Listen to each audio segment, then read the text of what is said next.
हे निवडणुकीपर्यंत होणारे डिरेक्टचे होते. निवडणूक आले पळायचं लोकांना आश्वासन द्यायचे आणि परत 5 वर्ष फिरकायचे.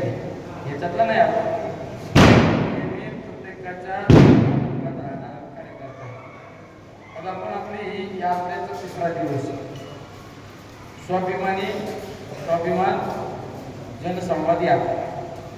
तुम्ही पहा, स्वाभिमान म्हणजे काय?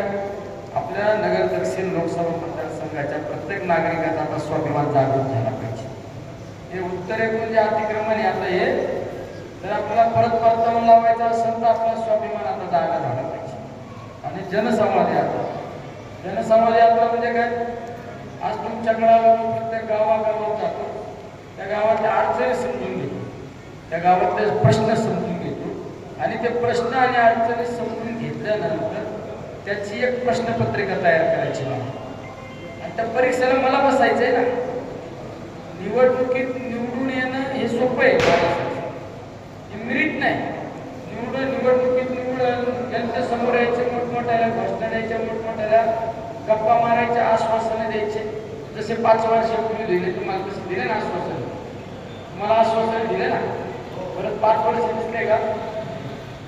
त्यातला कार्यक्रम मी प्रत्येक गावात जाऊन आता हे सगळ्या गोष्टीचा अभ्यास करणार.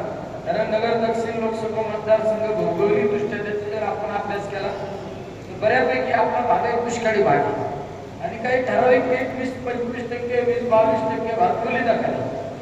मग या भागातले प्रश्न काय? त्याला शेवगाव तालुक्यात फिरत असताना घोटणचा प्रश्न काय, इकडे मुंगीचा प्रश्न काय, कांबीचा प्रश्न काय, वेगवेगळ्या भागाचे प्रश्न वेगवेगळे.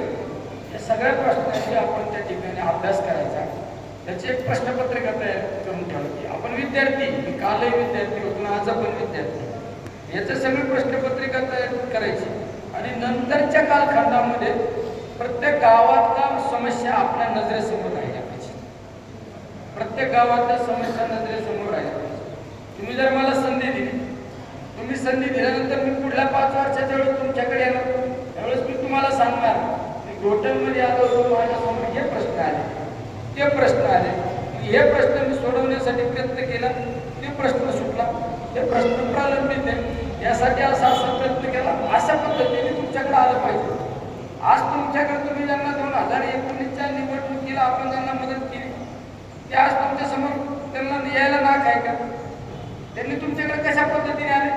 तुम्हाला डाळगुळ वाटायला आले आणि डाळगुळ वाटणं इकडून उत्तर झालं का? तुम्ही आज विकासाच्या मुद्द्यावर निवडणुकीला सामोरं गेलं पाहिजे होतं.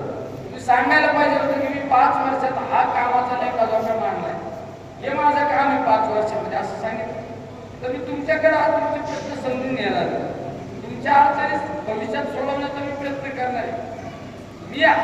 मी माझ्या मतदारसंघाच्या वेळेस प्रचाराला जाणार आहे. हा मुद्दा घेऊन मला जाता येणार नाही. त्या ठिकाणी कुठला मुद्दा घेऊन जाणार? तुम्ही मला 2019ला मदत केली म्हणून मी या 4 वर्षाच्या कालखंडामध्ये अशा प्रत्येक गावात निधी आणला, हे तुमचं काम केलं, ते काम केलं, हे तुमचं काम राहिलं, या मुद्द्यावर गेलं पाहिजे ना.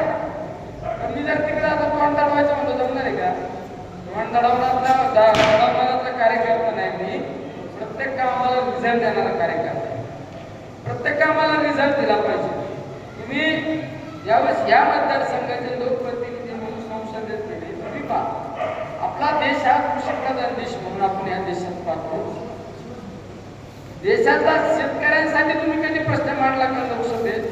मी ज्या मतदारसंघामधून प्रतिनिधित्व करतात, नगर सारखा शहरी भाग सोडला तर बहुतांश भाग आपला ग्रामीण भागातला प्रश्न सोडवण्यासाठी तुम्ही कधी संसदेत एक प्रश्न उपस्थित केला का?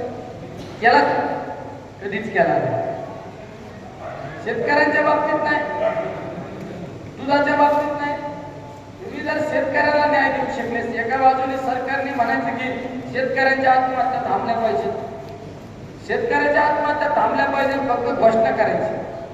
जर शेतकऱ्यांच्या मालाला जर बाजार भाव मिळाला नाही तर कसं शेतकऱ्याच्या आत्महत्या थांबल्या? तुम्ही एखादं पीक केलं, उद्या कपाशी असू, सोयाबीन असू, तुमचं ऊस असू, तुमचं कांदा असू, त्याच्या मजुरीपासून सगळं कॅल्क्युलेशन करा.